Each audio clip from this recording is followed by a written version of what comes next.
कृपया सैयद जवाद अपनी बात रखिए ना मेरे भाई। मैं बहुत बहुत शुक्रगुजार एक मुसलमान का नाम बताइए ना जिसको इस सिस्टम में जस्टिस नहीं मिला, उसके साथ अन्याय हो गया।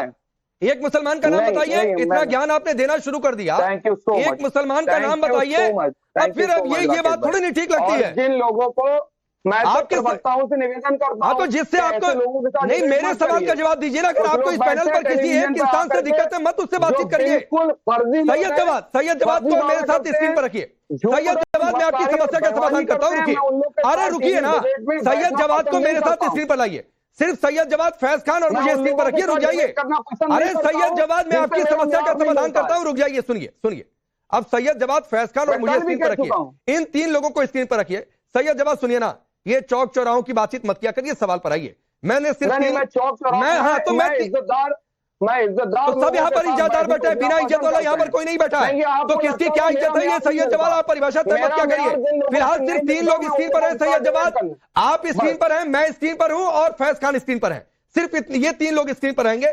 अब मेरे सवाल का जवाब दीजिए। एक मुसलमान का नाम लीजिए जिसको इस सिस्टम में जस्टिस नहीं मिला। आपको चैलेंज देता हूं, एक मुसलमान का नाम लीजिए। 6 दिसंबर 1992 को मस्जिद के हवाले से जो सुप्रीम कोर्ट में लोग हलफनामा दे करके आए थे, वो मस्जिद कैसे उड़ गई? मुसलमान का नाम लीजिए जिसको जस्टिस नहीं मिला। सैयद जवाद, बाबरी पर मत जाइए, अभी उसका भी न्याय हुआ है देश की सबसे बड़ी अदालत में। तो एक मुसलमान का नाम लीजिए जिसको इस सिस्टम में जस्टिस नहीं मिला। तोड़ा जाना, स्ट्रक्चर को सुप्रीम कोर्ट को पढ़ लीजिएगा। स्ट्रक्चर को तोड़ा जाना एक क्रिमिनल ऑफेंस है। तो सुप्रीम कोर्ट तय करेगा ना मेरे भाई। सैयद जवाद सुप्रीम कोर्ट तय करेगा ना कि आगे क्या करना है। आप नहीं तय करेंगे कहीं बैठकर। दूसरा एग्जांपल दे रहा हूं। नहीं, मुसलमान का नाम लीजिए। आपने सैयद जवाद कहा था। सैयद जवाद, मैं बातों को बहुत पकड़ता हूं, आपको पहले बता दे रहा हूं। आपने कहा इस देश में मुस्लिम ओबीसी को नो जस्टिस सिस्टम है। एक मुसलमान ओबीसी का नाम लीजिए जिसको जस्टिस नहीं मिला और देश की अदालत में वो गया। We are asking for the justice.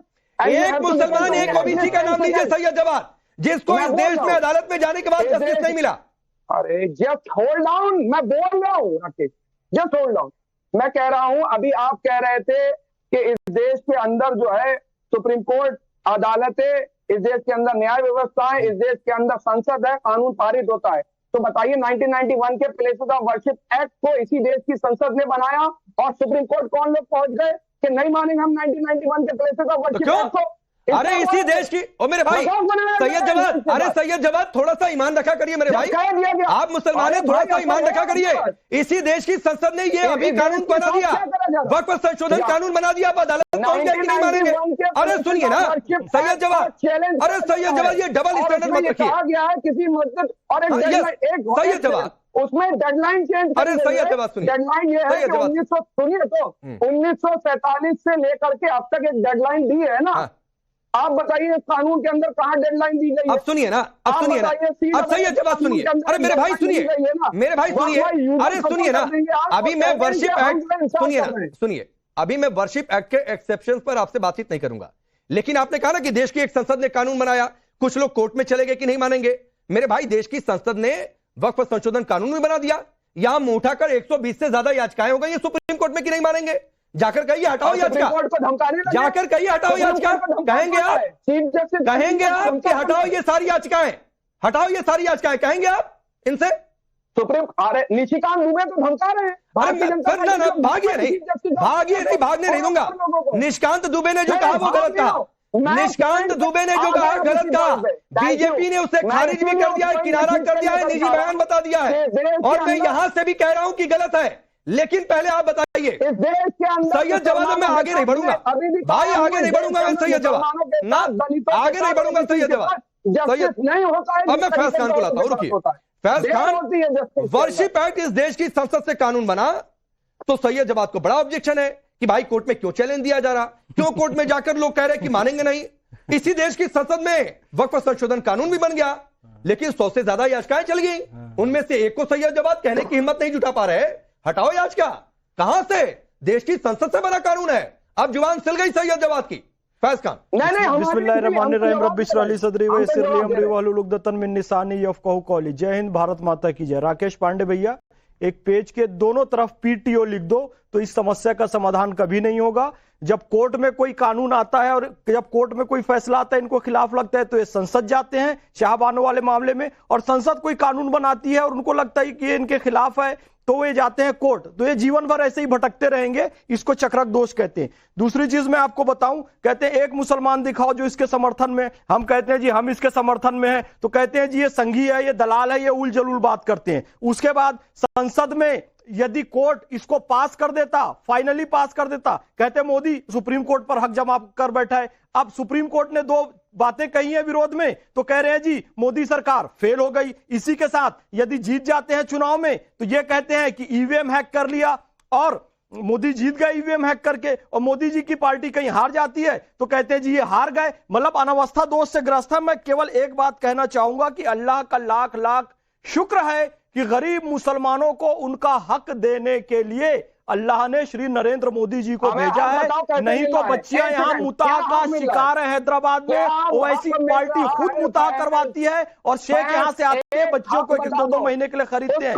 Karnataka के वो 100 हिंदू युवाओं को सैल्यूट करता हूं कि जिनके बीच से एक हिजाब वाली मुस्लिम लड़की अल्लाह अकबर कहकर निकल जाती है, उन हिंदू युवाओं को सैल्यूट करता हूं। और मुस्लिम बच्चियों की बात करने वाले, मुजफ्फरनगर में 6 लड़के सरताज, शादाब, उमर, अर्श, शोएब ने 20 सड़क पर एक मुस्लिम लड़की का हिजाब खींचा, ओवैसी और उसके पिताजी में दम नहीं था। सुनिए, फैज खान कह रहे हैं मुसलमानों को फायदा क्या मिल रहा है, 5 फायदे कह रहे हैं, गिनवा दीजिए। हाँ, हम बता रहे हैं अभी तक केवल 126 करोड़ रुपए का प्रॉफिट हो रहा था, रेलवे और सेना के बराबर जमीन थी, लेकिन अब 12,000 करोड़ रुपए का प्रॉफिट होगा, जो कि सच्चर कमेटी की रिपोर्ट खुद कह रही है।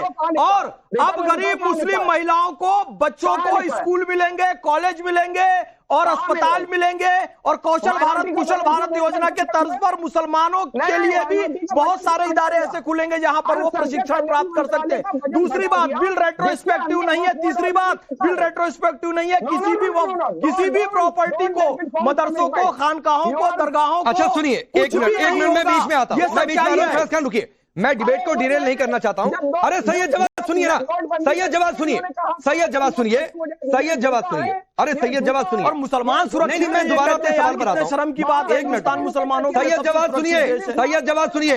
2006 की सच्चर कमेटी रिपोर्ट, जिसको आप लोग बार बार हवाला देते हैं, वो सच्चर कमेटी ये कहती है कि देश में वक्फ संपत्तियां 2006 में 5 लाख थी, कमाई 12,000 करोड़ होनी चाहिए थी, सिर्फ 163 करोड़ थी। क्यों भाई, कभी पूछा आपने ये कमाई इतनी कम कैसे हुई?